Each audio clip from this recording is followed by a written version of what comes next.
Buenas tardes, alumnos. Bienvenidos a la asignatura de epidemiología. Vamos a continuar con la unidad número 3. Esta segunda parte, pues, vamos a revisar lo que es la variabilidad de la respuesta en el proceso de infección de enfermedad. Para ello, pues, vamos a cumplir con algunos objetivos, explicar las diferentes respuestas al proceso de infección de enfermedad, tanto a nivel individual como a nivel comunitario. 2. Conocer los criterios epidemiológicos utilizados para clasificar a las enfermedades transmisibles. Hablando de variabilidad de la respuesta individual, pues vamos a tener presente de que la variabilidad de la respuesta de los huéspedes humanos frente a un agente causal está condicionada por múltiples factores que interactúan en los diferentes ecosistemas. Entre estos factores se incluyen características de los agentes y condiciones de los huéspedes. Esto es importante que lo tengamos en cuenta, ya que la variabilidad que hay en la respuesta ante un proceso infeccioso, ante una agresión en un organismo, pues va a ser diferente de una persona a otra, de un grupo a otro grupo poblacional, hablando a nivel de población y hablando también a nivel individual. Entonces, a las distintas formas en que se manifiesta el resultante de las infecciones antes señaladas es lo que conocemos como variabilidad de la respuesta. También puede conocerse con el nombre de espectro clínico de la enfermedad, iceberg epidemiológico o formas de manifestación clínica del proceso infección y enfermedad. En epidemiología se consideran tres planos diferenciados de enfermedad. Una enfermedad que es completa o manifiesta, que es donde se dan todas las manifestaciones clínicas en el paciente. Hay una forma que se considera incompleta o subclínica, y hay una forma de enfermedad que se manifiesta de una manera inaparente. Vamos a ver cada una de ellas para que ustedes se familiaricen con las definiciones y los conceptos de cada una de ellas. Entonces, en la enfermedad completa y manifiesta, también se denomina enfermedad clínica, la podemos definir como la expresión manifiesta, visible y fácilmente detectable de una enfermedad. Generalmente se incluyen en este grupo aquellos enfermos con todos los síntomas y signos compatibles con el diagnóstico de una afección. Este es el tipo de enfermo que consulta con el médico, es captado por el sistema de salud y generalmente aparece en las estadísticas de morbilidad. En el caso de la enfermedad incompleta o subclínica, comprende un grupo de formas de enfermedades en la cual el cuadro clínico no es típico. En algunas ocasiones la enfermedad se aborta, se frustra, en otros casos el cuadro es larvado, irreconocible, y a veces sus síntomas son muy insidiosos o pueden ser tan leves que impiden identificar el cuadro. La enfermedad inaparente, a diferencia de las dos anteriores, se incluyen en este grupo aquellos individuos que aparentemente están sanos. No presentan ni signos ni síntomas de la enfermedad y no es reconocido ni por ellos mismos ni por el médico. No encuentra signos ni síntomas algunos de desviación de la salud y se trata de trastornos asintomáticos. El diagnóstico se realiza principalmente sobre la base de datos de laboratorio, microbiológicos o serológicos, o solo exámenes especializados que pueden revelar alguna desviación de los valores normales. Un ejemplo de esto, muchachos, es cuando nosotros, por ejemplo, nos diagnostican una infección de vías urinarias solamente cuando nos hacemos el examen general de orina.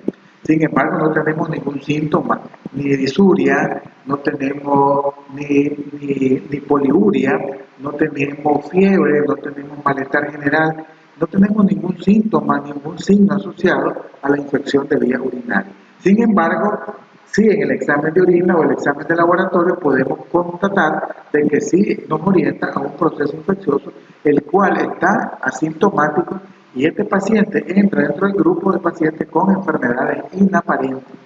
Aquel que tiene el cuadro clínico florido, por ejemplo, un cuadro respiratorio de una bronquitis aguda, tiene tos, secreción por la nariz, ¿verdad? Dificultad para respirar, fiebre, malestar general, orinofagia, todos las signos, sintomatología, características de esta enfermedad que es captado tanto por el paciente así como el personal de salud.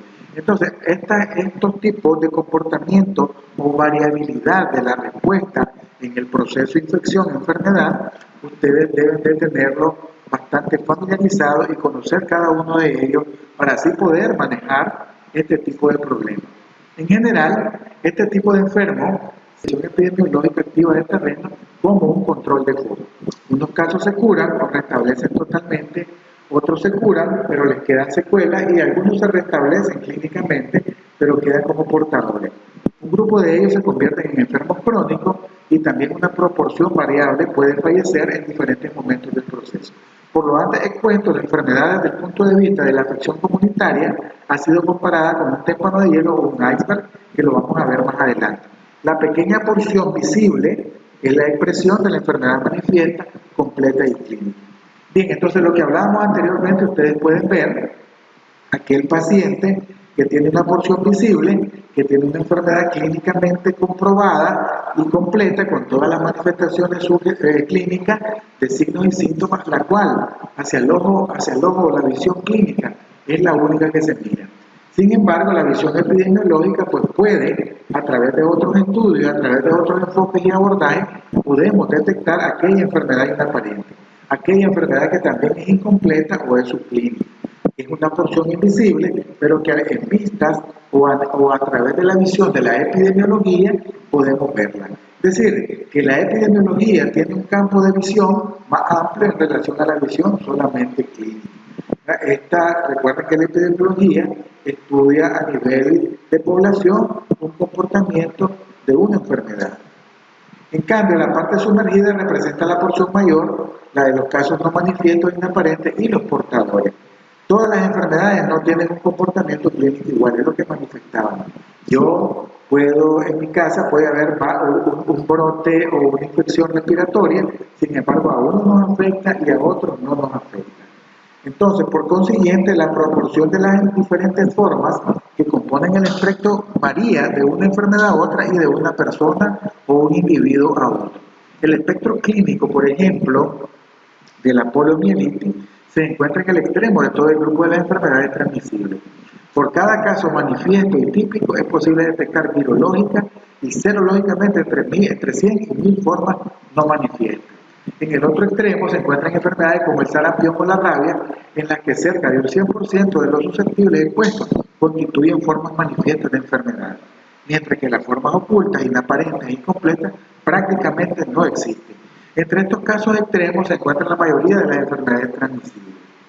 Portadores es otra forma en la cual es otra forma de variabilidad de la respuesta individual o de los huéspedes son los portadores. En epidemiología se llama portador a la persona o animal que alberga en su interior un agente específico sin presentar signos ni síntomas del proceso morboso que dicho agente provoca.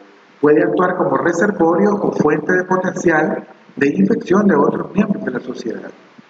Según el momento evolutivo del proceso de infección-enfermedad en que ocurre la eliminación de los agentes biológicos, se distinguen los siguientes tipos de portadores. Hay un portador que es sano, hay un portador que está en el periodo de incubación, hay un portador que está convaleciente, otro post-convaleciente y otros que pasan a la parte del portador crónico que tienen una excreción no mayor de un año.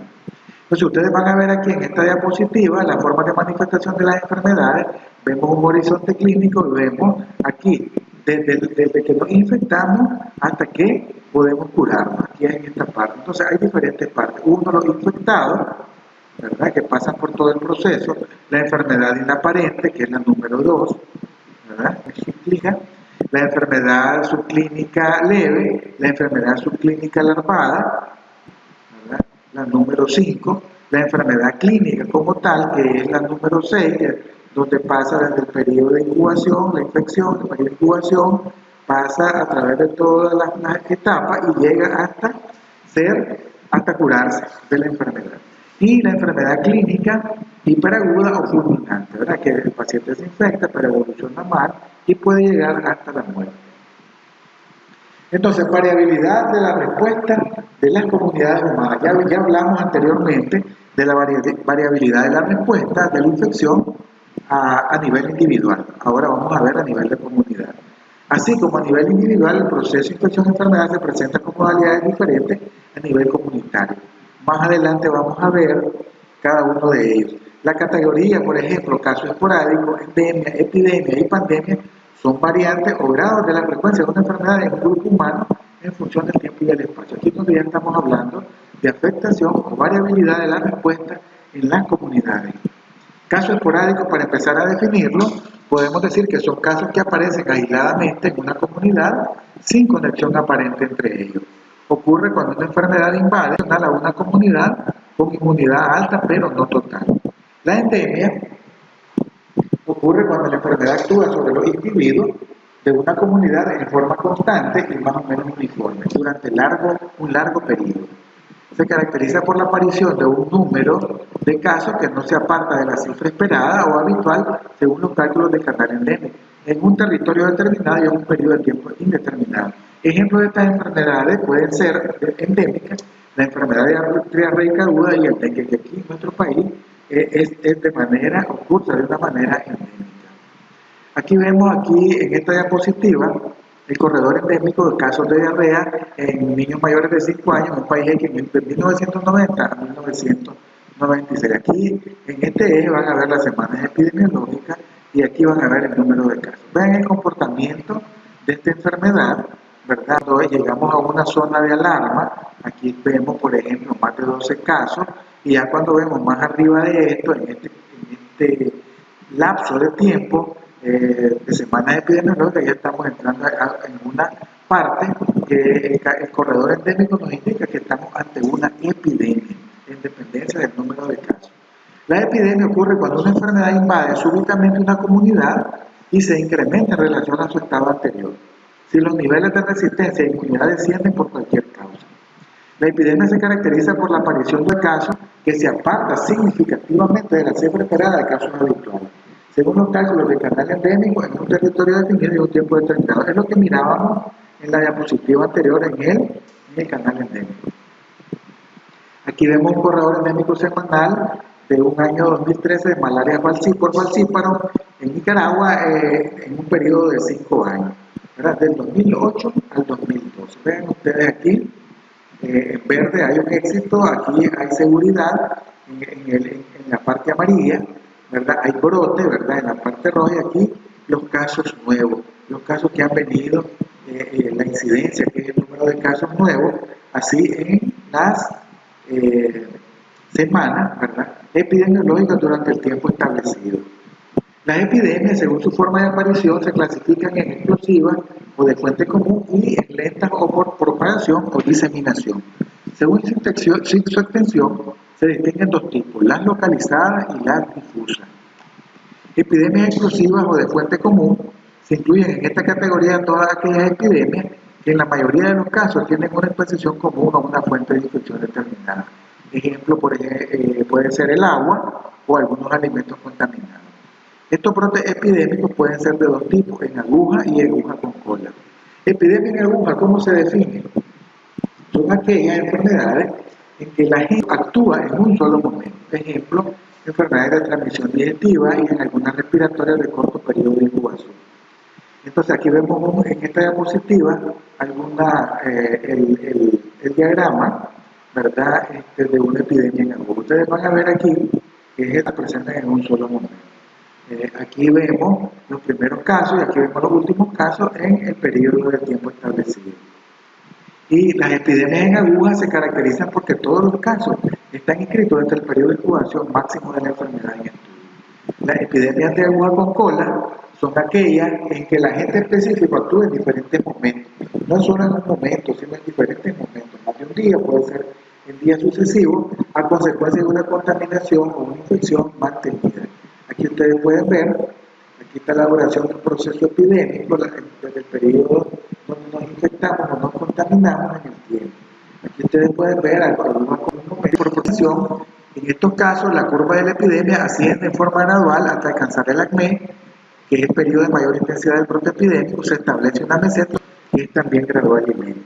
Se pueden presentar en aquellas enfermedades en las que intervienen el contacto interpersonal, en especial las enfermedades respiratorias con largo periodo de incubación, además que las enfermedades de transmisión vectorial.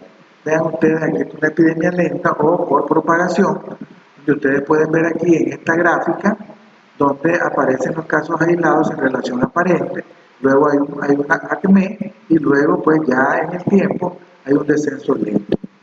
Es por propagación. Y la pandemia, pues precisamente la que estamos viviendo actualmente, ocurre a consecuencia de una enfermedad que actúa en forma súbita y sucesiva sobre grupos comunitarios altamente susceptibles, lo que afecta a todos los países, que es lo que estamos viviendo actualmente en la pandemia del COVID-19. Se caracteriza por la aparición de un número determinado de casos durante un tiempo determinado en un área geográfica extensa que puede englobar varios países de un continente o varios continentes. La pandemia es una epidemia que abarca en poco tiempo grandes extensiones, ya que la enfermedad se desplaza de un país a otro. Por ejemplo, la pandemia de cólera en el año de 1992. En esta diapositiva ustedes van a ver aquí las formas de manifestación comunitaria del proceso infección-enfermedad, caso esporádico, endemia, epidemia y pandemia, que fue lo que vimos anteriormente definiendo cada una de ellas. Aquí vemos la frecuencia de casos observados, el número es anormalmente elevado de casos, muy por encima de lo esperado, estamos hablando de una epidemia, y aquí en la pandemia vemos número anormalmente elevado de casos, muy por encima de lo esperado. La variabilidad de la respuesta según el tipo de comunidad, bueno, si son animales, si son hombres o si son plantas. En el caso de hombres, pues anteriormente hablábamos de pandemia, epidemia y endemia. En el caso de los animales, pues hablamos de pansotía, episotía y enchotía. Y en las plantas, pantifía, epifitía y enchotía. ¿Verdad? Entonces, esto está en dependencia del tipo de comunidad que afecta y la forma comunitaria de manifestación de la enfermedad. Entonces, para fines prácticos de control, prevención y erradicación o la eliminación de las enfermedades, las vías o mecanismos de transmisión principales son las siguientes. Vamos a enumerarlas: la vía digestiva, la vía respiratoria, la vía por vectores, la vía por contacto y otras vías que no son muy bien conocidas. Entonces, así clasificamos las enfermedades transmisibles según el mecanismo principal de transmisión. Bueno, primero definamos qué son enfermedades transmisibles. Se denomina una enfermedad transmisible a cualquier patología que es causada por un agente infeccioso específico por sus productos tóxicos, capaz de transmitirse desde un enfermo portador, que es el reservorio, hasta un huésped susceptible, independientemente de la forma o mecanismo en que se produzca la transmisión. La transmisibilidad es la propiedad que poseen determinados agentes biológicos de enfermedades infecciosas de pasar de un reservorio a un huésped susceptible mediante diferentes elementos ecológicos. Los elementos del medio exterior se aseguran el paso del agente patógeno del reservorio al organismo susceptible y se denominan factores de transmisión. El conjunto de todos los factores característicos de cada enfermedad transmisible y su modo de actuar recibe el nombre de mecanismo o vía de transmisión del agente infeccioso. La mayoría de los epidemiólogos aceptan la existencia de dos vías de transmisión, la directa y la indirecta. En forma resumida, los mecanismos o modalidades de la transmisión son las siguientes. Transmisión por vía directa. En el inciso A vemos la inmediata o contacto físico, que es sin solución de continuidad y con solución de continuidad. Inciso B, mediata o contacto personal. Es una forma de relación muy sutil entre el reservorio y el huésped, requiere la presencia simultánea en tiempo y la cercanía en el sea por contacto físico. Exposición directa de un tejido susceptible al hábitat de un agente infeccioso de vida saprófita, por ejemplo, como en la micosis y el tétano. Transmisión vertical o congénita, que es otra de las formas de transmisión, y la transmisión por vía indirecta con vehículos de transmisión. Vehículos inanimados, por ejemplo, la transmisión digestiva puede ser el agua, la tierra, objetos calientes, medicamentos o productos químicos. Vehículo aéreo, transmisión respiratoria, inhalación, depósitos en piel, mucosas y heridas, y el vehículo vectorial, que es transmitido generalmente por vectores. Aquí puede ser mecánico, el vector, o biológico, permanente y temporal, o puede también ser transitorio. La vía de transmisión directa implica una estrecha relación entre el reservorio y el huésped susceptible, es decir, deben coexistir ambos en el tiempo, ¿verdad? Y muy cercanos en el espacio. Como requiere un contacto interhumano, en algunas infecciones el paso del agente biológico a un huésped nuevo es inmediato, porque entre este y el reservorio se establece alguna forma de relación física. Tal es el ejemplo de las relaciones de la infección de transmisión sexual. Este mecanismo de transmisión rápido y directo se denomina transmisión por contacto físico y también una vía directa inmediata. En algunos casos, el grado de asociación no es tan íntimo como la relación sexual, pero el reservorio está muy próximo en tiempo y espacio al huésped susceptible. La transmisión se efectúa por medio de microgotas de secreciones nasobucofaringeas o gotitas de flujo que el reservorio expulsa durante el estornudo y la tos, así como al hablar, cantar o gritar. Otra forma de transmisión directa es la transmisión vertical o transmisión congénita, en la cual los agentes biológicos pasan de la madre, que es el reservorio, al hijo, que es el huésped, en algún momento del embarazo, parto o lactancia. Este tipo de transmisión se ha reportado tanto en enfermedades virales, como la rubiola, la hepatitis viral, o como en las infecciones bacterianas, como la sífilis, la blenorragia y el virus de la inmunodeficiencia humana. En la vía de transmisión indirecta es aquella en la cual la transmisión se establece mediante un elemento del ambiente que en el caso de los vectores biológicos alcanza un alto grado de especificidad para un determinado agente, condicionado por dos factores: la capacidad del agente biológico de sobrevivir fuera del reservorio por cierto tiempo y la existencia de un vehículo apropiado que permite la transmisión del agente. La transmisión indirecta puede efectuarse por medio de dos grupos de elementos ecológicos diferentes, unos abióticos, los cuales se denomina vehículos, y otros bióticos llamados vectores. Transmisión por vehículos inanimados. Se conoce por vehículo de transmisión a un intermediario inanimado, es decir, a un elemento no vivo del ambiente, a un agente biológico desde su reservorio hasta un huésped susceptible. Estos elementos son agua, alimentos, aire, tierra, fómites, y medicamentos y productos biológicos. La importancia epidemiológica de los vehículos de transmisión depende de su naturaleza, del grado de relación con el hombre e intensidad de la contaminación.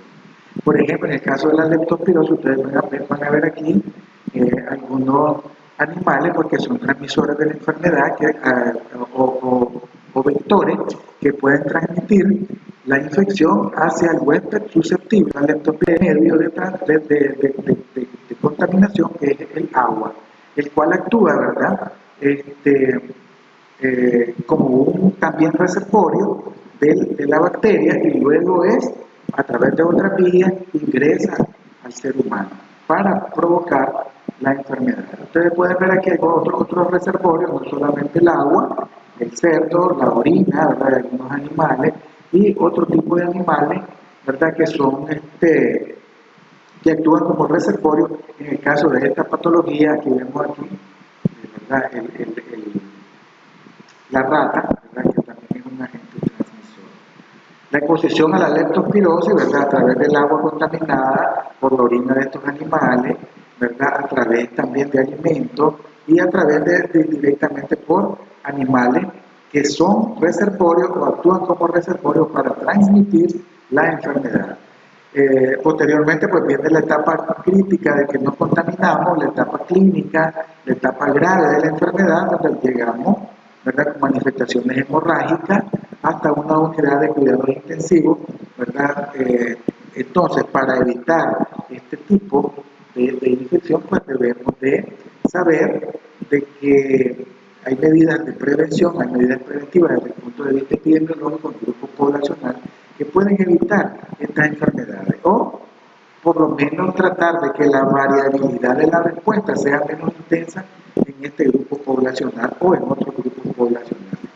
La transmisión por vehículo aéreo, ¿verdad? El aire es un elemento que actúa como vehículo mediante la inhalación de aerosoles, microbianos en suspensión o depositados sobre superficies mucosas, piel, heridas quirúrgicas, etc.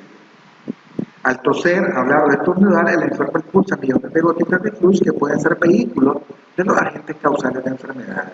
Cuando estas se desecan, pueden movilizarlas al aire, ahí quedan en suspensión durante un tiempo viable, pero suficiente para penetrar en el sistema respiratorio de un huésped susceptible, donde se constituyen los núcleos de Well o son núcleos de gotitas desecadas.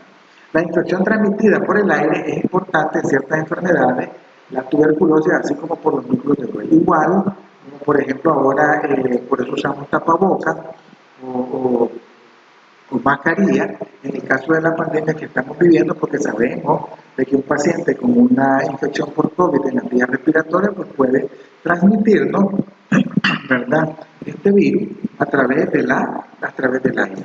Y por eso es que usamos mascarilla actualmente. Otros agentes que tienen este mecanismo de transmisión son los que producen meningoencefalitis, meningocócica, sarampión, varicela, viruela, parotiditis y muchas otras enfermedades. Cuando la transmisión es por vehículo vectorial, los vectores son seres vivos, es decir, intermediarios vivos de la transmisión, los cuales transportan los agentes biológicos de las enfermedades. Estos vectores se clasifican en mecánicos y biológicos. Uno de ellos, el vector mecánico, es aquel cuya función en la transmisión se limita a servir como un simple medio de transporte de los agentes biológicos de las enfermedades transmisibles, por ejemplo, las moscas, las ratas, las cucarachas. De esta forma, estos vectores, de forma mecánica, pueden transportar los agentes de la diarrea, como la salmonellosis, la shigellosis, la colibacilosis, hepatitis viral, antrax y otras enfermedades. Y hay un vector biológico, en este caso, cuando el agente se multiplica o se desarrolla una parte de su ciclo vital en el cuerpo del vector. Esto vemos que es un vector biológico, el mosquito, por ejemplo, la biología, el dengue, el zika y chikungunya. También de la pulga, Xenopsila chaopis, transportadora de Pasteurella pestis, agente. De acuerdo con estas vías de transmisión, podemos clasificarla en la enfermedades de transmisión digestiva, respiratoria, vectorial, por contacto o aquellas enfermedades de transmisión poco conocidas. De manera digestiva, en estas enfermedades el agente biológico penetra por la boca, puede tener o no como vehículo de transmisión a los alimentos. Dicho agente atraviesa la barrera natural que él opone en la saliva, después el jugo gástrico continúa hacia el intestino, usualmente ingresa a la circulación general. A este grupo de enfermedades se encuentra entre otras la fiebre tifoidea, la salmonellosis, la shigellosis, la ascariasis, yardiasis y las infecciones por rotavirus que provocan el 80% de las diarreas en el caso de los niños. Las de transmisión respiratoria, los gérmenes que producen estas enfermedades penetran por las fosas nasales o la boca y atraviesan las distintas barreras defensivas del sistema respiratorio hasta alcanzar los tejidos más susceptibles. Esta transmisión se produce cuando la persona inhala agentes microbianos que se encuentran en el aire. Las enfermedades se transmiten por contacto directo de persona a persona mediante agentes biológicos que pueden encontrarse en forma de microgotas o gotas de flujo. Entre las enfermedades que se transmiten por vía respiratoria tenemos difteria, tosferina, varicela, sarampión, escarlatina, meningitis, meningocócica, la influenza y la gripe como tal. Bueno, enfermedades de transmisión vectorial, este tipo de transmisión se produce si los artrópodos y otros invertebrados se transmiten el agente biológico cuando lo inocula mediante la picadura o el depósito de este sobre la piel o mucosa del organismo susceptible. Se considera en este grupo aquellas afecciones que se transmiten por vectores biológicos, ya que los vectores mecánicos tienen otra forma de transmisión que fue lo que vimos anteriormente. Entonces, principales vectores con las enfermedades que transmiten los mosquitos, las moscas, los piojos, las pulgas, el flebótomo y los simúlidos. Entonces, en este caso, el mosquito, la malaria, el dengue, el zika, el chikungunya, las moscas pueden transmitir diarrea, el tifus, el piojo puede transmitir el tifus epidémico y la fiebre recurrente, las pulgas, el tifus endémico y la peste bubónica. El flebótomo, pues la leishmaniasis y los simúlidos, la oncocercosis. Entonces, enfermedades que se transmiten por contacto, en este grupo se incluyen enfermedades que necesitan una relación física entre el reservorio, los agentes biológicos poseen muy poca resistencia al ambiente. Algunos de estos agentes necesitan la preexistencia de soluciones de continuidad de la piel, como en el caso del treponema pálido, la clamidia, que es el linforangioma venéreo, y el raptovirus de la rabia, que penetran a través de la mordedura. Otros penetran la piel mucosa sana, como es el caso del chistosoma, o del gonococo de la plenorragia, que es una infección de transmisión sexual. Enfermedades de transmisión poco conocidas, este grupo queda reservado para aquellas enfermedades en las cuales los conocimientos científicos del momento no alcanzan a definir con exactitud su mecanismo fundamental de transmisión. Ejemplo, la lepra, la fiebre del asnario, etc.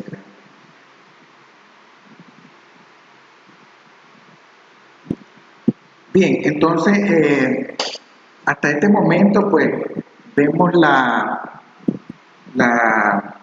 unidad número 3, la segunda parte, que es la variabilidad de la respuesta, ¿verdad?, en el proceso infeccioso, y espero, pues, esta charla les haya servido o les sirva, ¿verdad?, para ampliar sus conocimientos teóricos sobre esta variabilidad de la respuesta en el proceso infeccioso. Y pues yo los motivo a que participen, ¿verdad?, en las actividades que están programadas para el día de hoy,